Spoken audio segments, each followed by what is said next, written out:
నమస్కారం వార్తలకు స్వాగతం. ముందుగా ముఖ్యాంశాలు.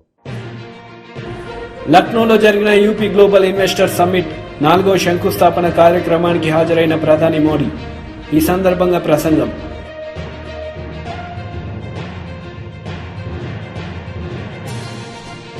వాలంటీర్ల పేరుతో ఏటా 617 కోట్ల అవినీతి.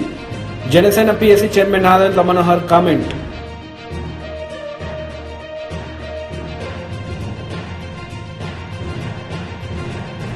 నిర్వహించబోయే యాత్రలపై బీజేపీ రాష్ట్ర అధ్యక్షుడు Kishan Reddy press meet.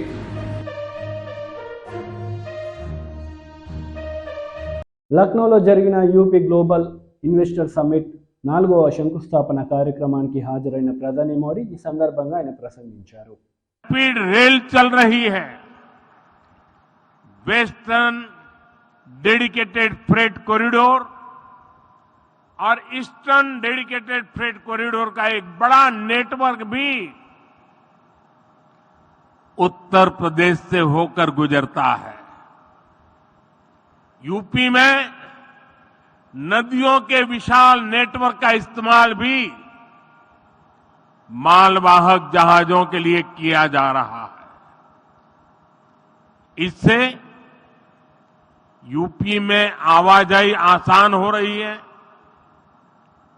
Transportation तेज और सस्ता हुआ है. साथियों, आज के इस कार्यक्रम का आकलन मैं सिर्फ निवेश के लिहाज से नहीं कर रहा हूं. यहां आप सभी निवेशकों के बीच जो आशावाद दिख रहा है, बेहतर रिटर्न की जो उम्मीद दिख रही है, उसका संदर्भ बहुत व्यापक है. आज आप दुनिया में कहीं भी जाएं, भारत को लेकर अभूतपूर्व पॉजिटिविटी दिख रही है. 4-5 दिन पहले मैं यूएई और कतर की विदेश यात्रा से लौटा हूं. हर देश भारत की ग्रोथ स्टोरी को लेकर आश्वस्त है, भरोसे से भरा हुआ. आज देश में मोदी की गारंटी की बहुत चर्चा है, लेकिन आज पूरी दुनिया भारत को बेहतर रिटर्न्स की गारंटी मान रही है. अक्सर हमने देखा है कि चुनाव के नजदीक लोग नए निवेश से बचते हैं, लेकिन आज भारत ने ये धारणा भी तोड़ दी है. आज दुनिया भर के इन्वेस्टर्स को भारत में सरकार की पॉलिसी की स्टेबिलिटी पर पूरा भरोसा है. यही विश्वास यहां यूपी में लखनऊ में भी झलक रहा है. भाइयों और बहनों, मैं जब विकसित भारत की बात करता हूं तो इसके लिए नई सोच भी चाहिए, नई दिशा भी चाहिए. देश में जिस प्रकार की सोच आजादी के अनेक दशकों तक रही, उस पर चलते ये संभव ही नहीं था. वो सोच क्या थी? सोच थी कि देश के नागरिकों का जैसे तैसे गुजारा कराओ, उन्हें हर मूलभूत सुविधा के लिए तरसा कर रखो.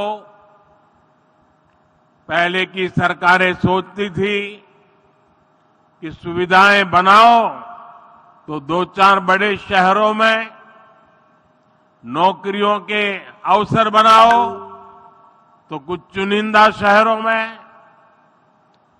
ऐसा करना आसान था क्योंकि इसमें मेहनत कम लगती थी, लेकिन इसके कारण ప్రభుత్వ సలహాదారు సజ్జల రామకృష్ణారెడ్డి మీడియా సమావేశం నిర్వహించారు. ఈ సందర్భంగా పలు అంశాలపై ఆయన మాట్లాడారు.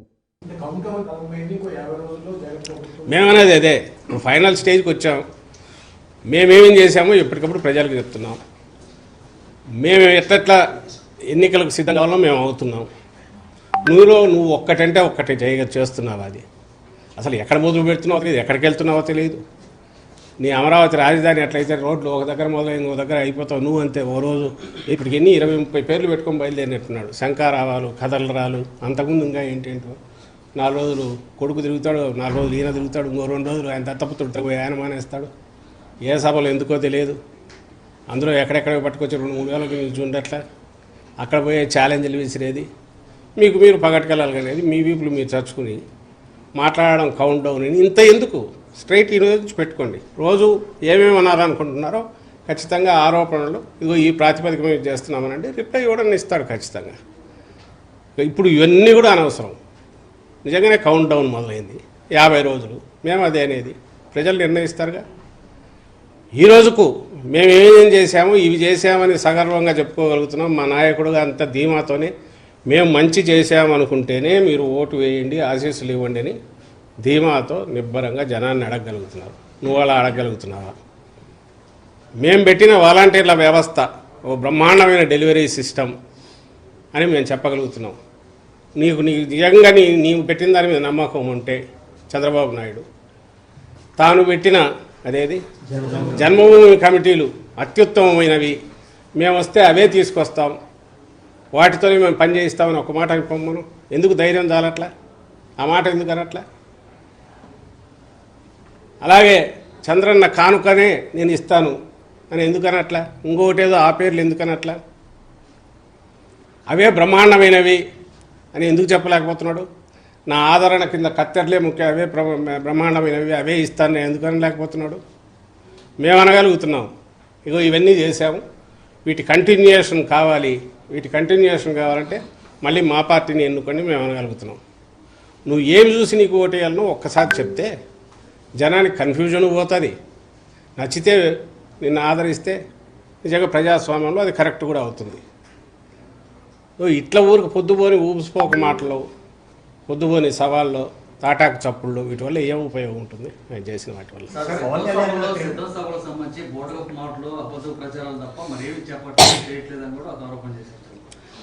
ప్రజలు చూస్తున్నారు కదా, ప్రజలు చూస్తున్నారు. సిద్ధం సభలు వాటికి వచ్చే అవి కార్యకర్తల సమావేశాలు.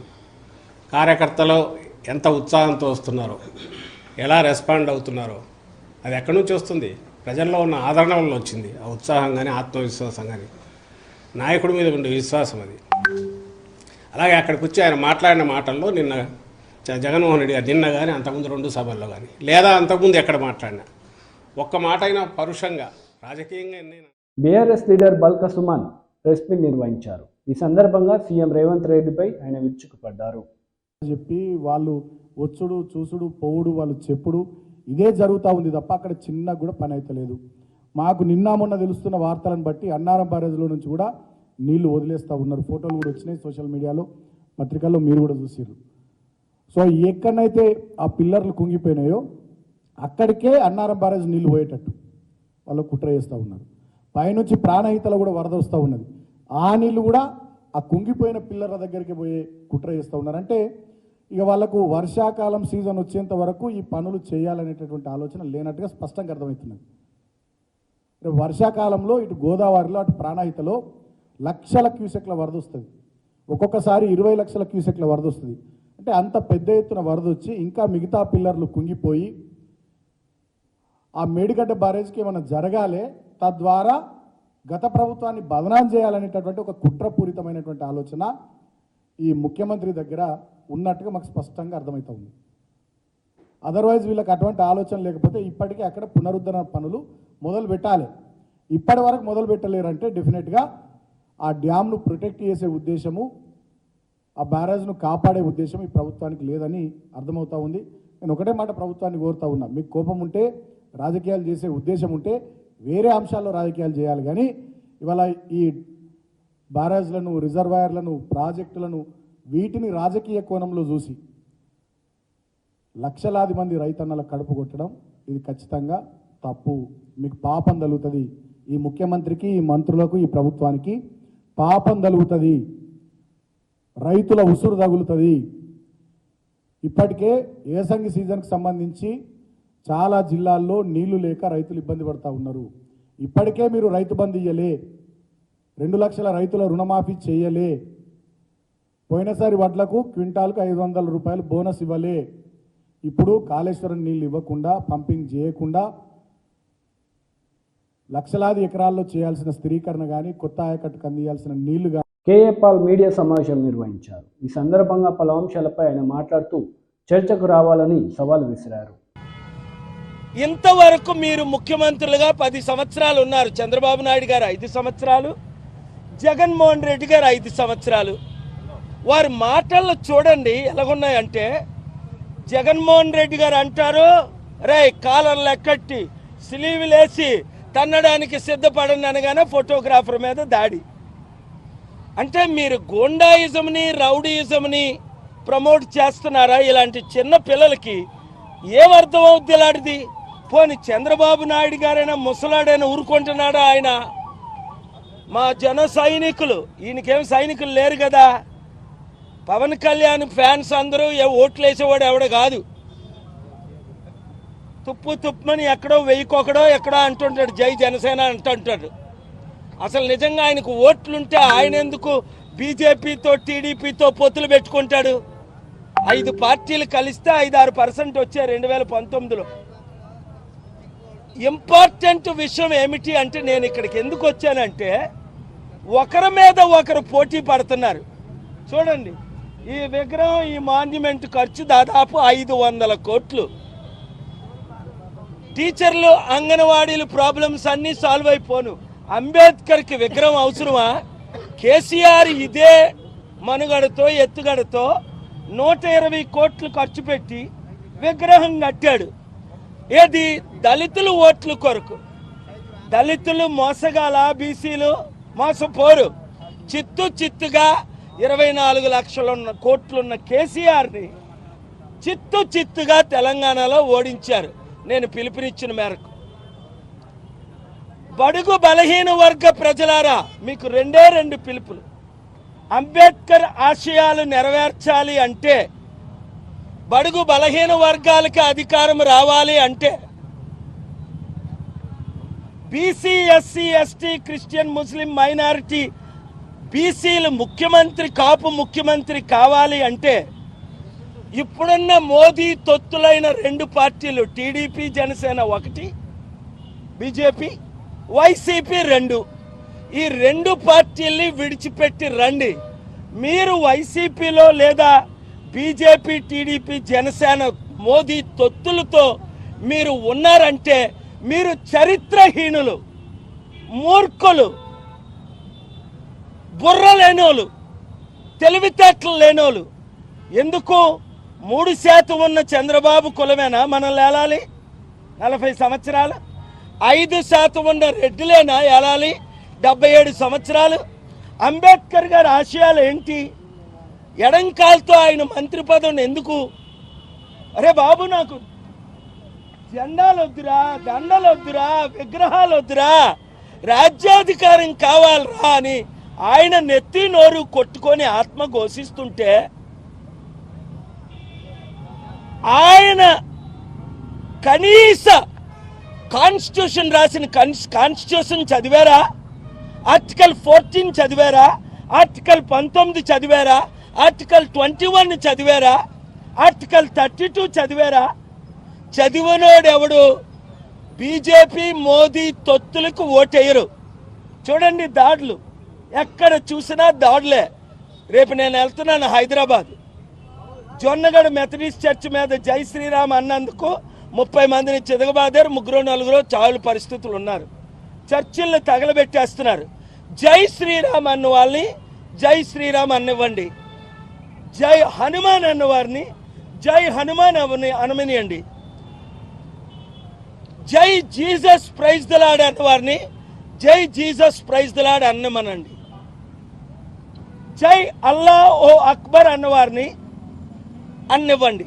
అందుకనే ప్రపంచంలో 200 దేశాలు బీజేపీ రాష్ట్ర అధ్యక్షుడు కిషన్ రెడ్డి మీడియా సమావేశం నిర్వహించారు. ఈ సందర్భంగా పలు యాత్రలపై ఆయన వివరణ ఇచ్చారు. విజయ సంకల్ప యాత్ర అది పర్యటిస్తుంది. రెండవది రాజరాజేశ్వరి విజయ సంకల్ప యాత్ర, అది కరీంనగర్, చేవెళ్ళ, మెదకు, జహీరాబాద్ 4 పార్లమెంట్లు కవర్ చేసే విధంగా యాత్రకు రూపకల్పన చేయడం జరిగింది. ఇది సుమారు 1217 కిలోమీటర్ల యాత్ర ఇది ఉంటుంది. 22 అసెంబ్లీలు కవర్ చేస్తాం. కొన్ని అసెంబ్లీలు మిగులుతున్నాయి, వాటిని కూడా మరి యాత్రలో వాటిని కూడా పూర్తి చేయాలని ఆలోచనతో ఉన్నాం.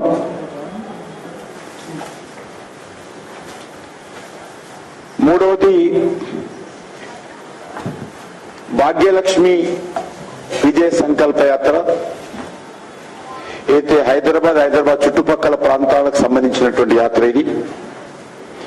ఇది రేపు భువనగిరి నుంచి ప్రారంభమవుతుంది. యాదాద్రి లక్ష్మీనరసింహస్వామి ఆశీస్సులు తీసుకుని భువనగిరి నుంచి యాత్ర ప్రారంభిస్తాం. యాత్ర Bhuvanagiri parliament, Secunderabad parliament, Hyderabad parliament, Malkajgiri ఈ 4 పార్లమెంట్ నియోజకవర్గాల్లో భాగ్యలక్ష్మి విజయ సంకల్ప యాత్ర ఇది పూర్తి చేస్తుంది. 4వ యాత్ర కాకతీయ భద్రకాళి విజయ సంకల్ప యాత్ర. యాత్ర భద్రాచలం నుంచి స్టార్ట్ అవుతుంది. ఇది అక్కడ కొంత సమ్మక్క సారక్క కారణంగా 2 రోజులు ఆలస్యంగా నిర్ణయిస్తాం. డేటు త్వరలోనే చెప్తాం. అది కూడా సుమారు 1015 కిలోమీటర్లు, 7 రోజులు, 21 అసెంబ్లీలు, వరంగల్, మహబూబాబాద్, ఖమ్మం 3 పార్లమెంట్ నియోజకవర్గాల్లో అన్ని అసెంబ్లీ నియోజకవర్గాల్లో పర్యటిస్తాం. అసెంబ్లీ కాకుండా అసెంబ్లీలో ఉన్నటువంటి మండలాలు కూడా యాత్ర వెళ్లే విధంగా కూడా రూపకల్పన చేస్తున్నాం. చివరిగా 5వ యాత్ర కృష్ణానది, కృష్ణమ్మ తల్లి ఏదైతే మనం కోరుకుంటామో కృష్ణమ్మ విజయ సంకల్ప యాత్ర పేరు మీద రేపు మక్తల్ అసెంబ్లీ కృష్ణా విలేజ్ నుంచి కృష్ణా నదిలో పూజ చేసిన తర్వాత ఆ యొక్క యాత్ర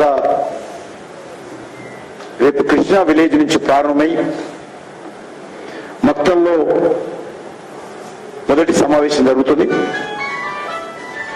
ఈ యాత్ర మహబూబ్ నగర్, నాగర్ కర్నూలు, నల్లగొండ 3 పార్లమెంట్లు యాత్ర కవర్ చేస్తుంది. ఇది కూడా 1440 కిలోమీటర్లు, 21 అసెంబ్లీలు యాత్ర ఈ యొక్క కృష్ణమ్మ విజయ సంకల్ప యాత్ర కూడా పూర్తి చేస్తుంది. రేపు కొంతమంది అతిథులు కూడా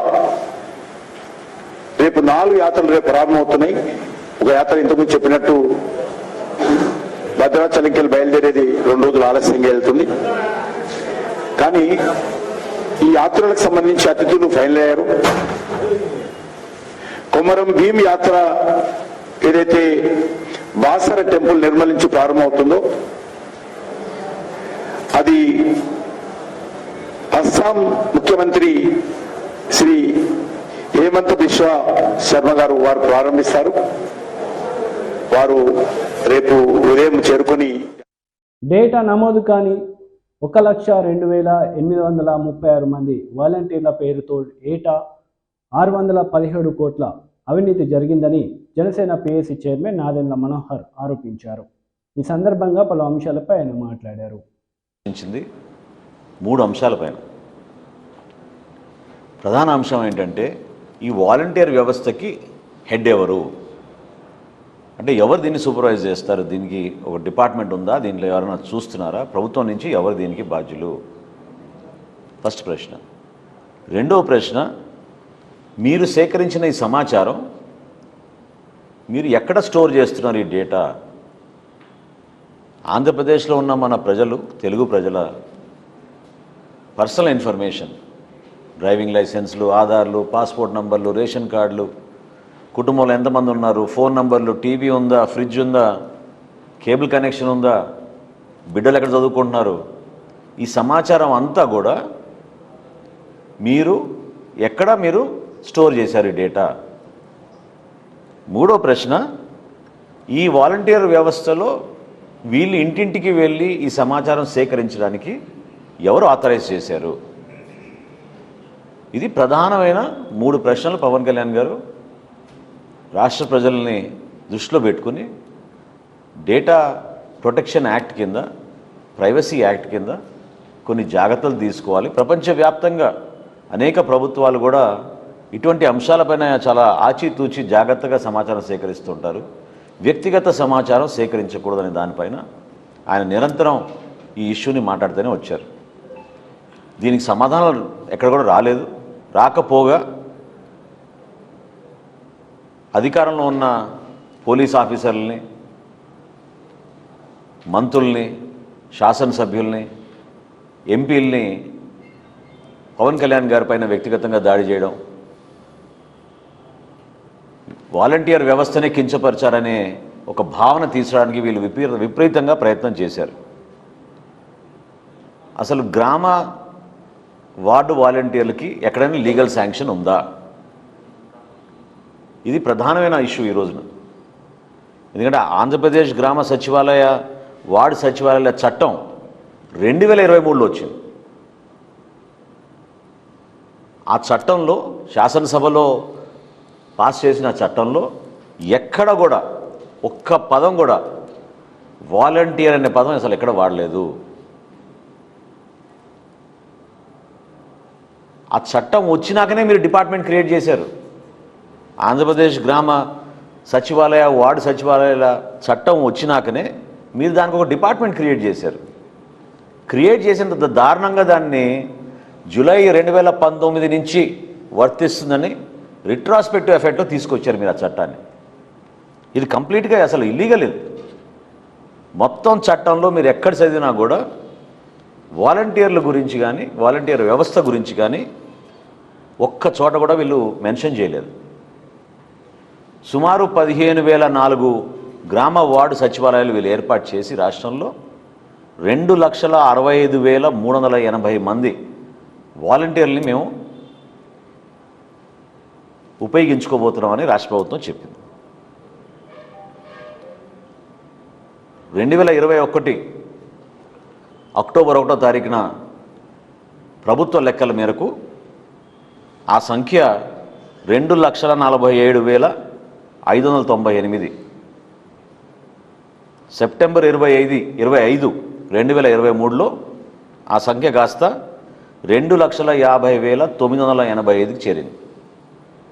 మొన్న ముఖ్యమంత్రి గారి ఈ సభ ఏదైతే ఏర్పాటు చేశారో, ఎక్కడైతే ఆయన వాలంటీర్లు నా సైన్యం అని చెప్పారో, అక్కడ వాళ్ళు చెప్పిన సంఖ్య 2,55,461. ఇది వాళ్ళు చెప్పిన సంఖ్య.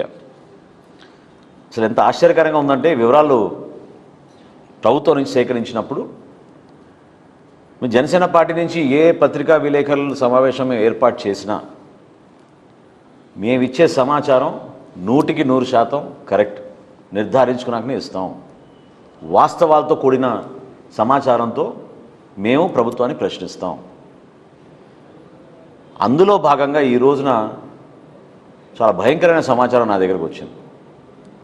ఈ 2,65,380 వాలంటీర్లు మేము క్రియేట్ చేసాం ఏదైతే చెప్పారో, 1,02,836 వాలంటీర్లు మాజీ MLA Bonda Umamaheswara Rao press meet నిర్వహించారు. ఈ సందర్భంగా సీఎం జగన్పై ఆయన మండిపడ్డారు. పట్టుకుని ఈరోజు ఒక ప్రెస్టేషన్లో ఉన్నాడు. ఆయన ఎంత ప్రెస్టేషన్లో ఉన్నాడంటే 14 సంవత్సరాల ముఖ్యమంత్రి చంద్రబాబు నాయుడు గారు ముఖ్యమంత్రి. అతనికి ఈ రాష్ట్రంలో ఒక మార్కు లేదు, ఒక సంక్షేమం కానీ లేదంటే ఆయన చేసిన పథకం కానీ లేదంటా ఉన్నాడు. ఎక్కడ కూర్చొని? నిన్న రాప్తాడులో అనంతపురంలో కూర్చొని. అనంతపురం ఆయన వెళ్ళిన రోడ్డు చంద్రబాబు నాయుడు గారు వేసింది. ఈరోజు రాయలసీమలో ప్రాజెక్టులు పూర్తయినాయి అంటే చంద్రబాబు నాయుడు గారు వేసినటువంటి కట్టినటువంటి ప్రాజెక్టులు. ఆఖరికి నువ్వు నిన్న వెళ్ళిన అనంతపురం జిల్లాలో హార్టికల్చర్ క్రాప్స్లు కానీ, పళ్ళ తోటలకు కానీ, వేరుశెనగ పంటలకు కానీ, ఆఖరికి నీ సొంత నియోజకవర్గం పులివెందుల్లో చీనీ చెట్లకి నీళ్లు ఇచ్చిన వ్యక్తి చంద్రబాబు నాయుడు గారు. అవునా కాదా జగన్ రెడ్డి? నువ్వు నిన్న చాలా పెద్ద పెద్ద స్టేట్మెంట్లు ఇచ్చావు ఈ మీటింగ్లో. మేము వెంటనే మా నాయకుడు దానికి చర్చలకు సిద్ధం, నువ్వు రా బయటికి, ఒక ముఖ్యమంత్రిగా నువ్వు, ఒక మాజీ ముఖ్యమంత్రిగా చంద్రబాబు నాయుడు గారు కూర్చొని ఈ రాష్ట్రంలో ఎవరు మార్కేంటి, ఒక సీనియర్ జర్నలిస్ట్ని మోడరేటర్గా పెట్టుకొని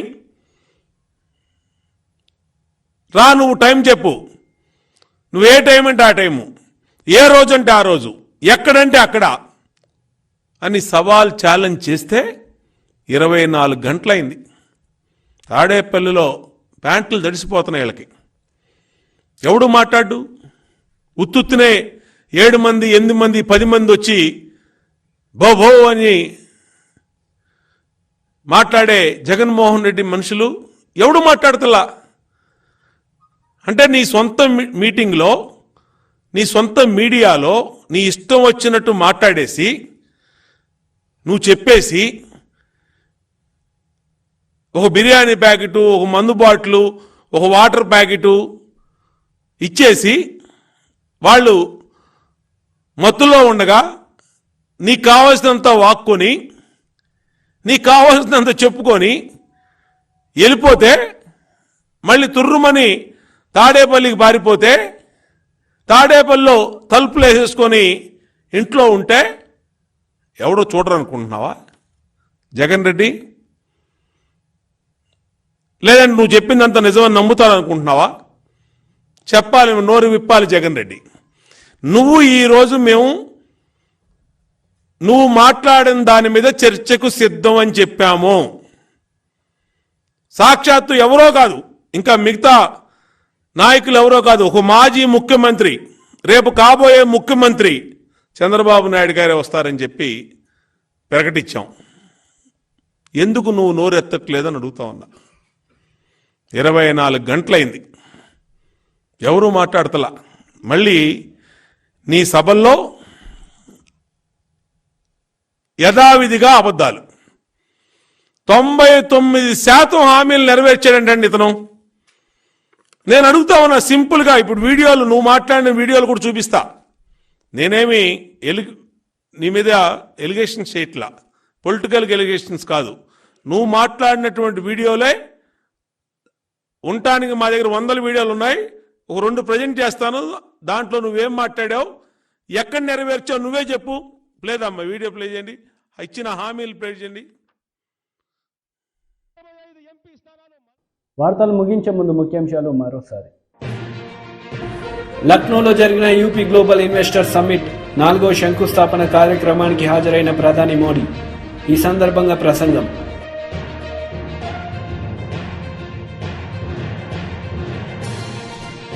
వాలంటీర్ల పేరుతో ఏటా 617 కోట్ల అవినీతి. Janasena PSC chairman Nadendla Manohar comment.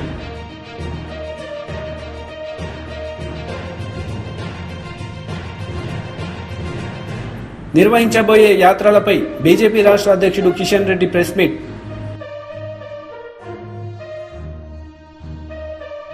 ఈ వార్తలు ఇంతటితో సమాప్తం. తిరిగి ప్రసారం అయ్యే వార్తలు మళ్ళీ కలుద్దాం. అంతవరకు సెలవు. నమస్తే.